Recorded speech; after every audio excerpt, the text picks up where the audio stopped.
מתקרב ועושה את דרכו אל הרחבה שבה ייעצר וממנה תנועה אווירית. התנועה בנמל נמשכת, כן, וראש הממשלה כבר כאן גם הוא עם שרי הממשלה, ועוד לפני ההסכם השלום, אבל לא זה הרי משמר הכבוד. והנה המלך חוסיין עוטה כפייה ירדנית אדומה, יורד מהמטוס. בנו פייסל, כפי שאמרתי, גם הוא ישנו כאן. ראש לשכת חצר עאון אל-חסאונה ישנו כאן. המלך עם בנימין נתניהו. בשידור הזה נסתכל בתמונות האלה, בטקט רב הוא עם ראש הממשלה מתקדם לעברנו, את המלך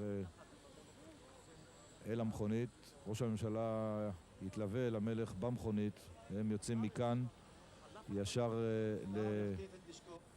אבל המלך מוכן לזה, הוא מודע לזה,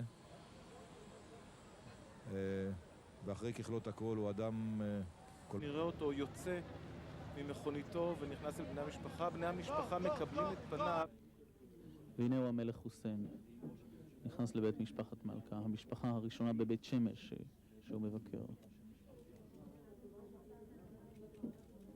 הלחם והמלח,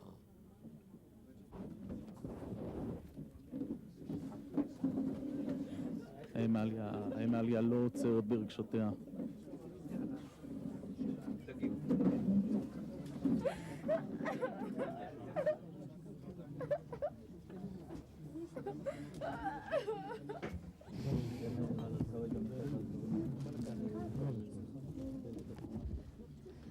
Feel how my family feels, how my people feel. We consider this a loss that all of us suffer equally. I know it's easier said than I could express, but I feel that I've lost a child.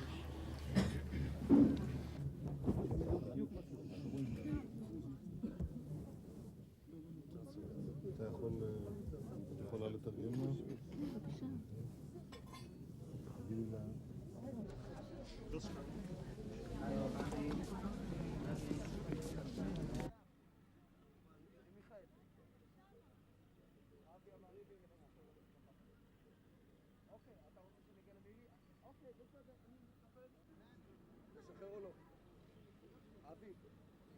כן, אתם יכולים לראות כאן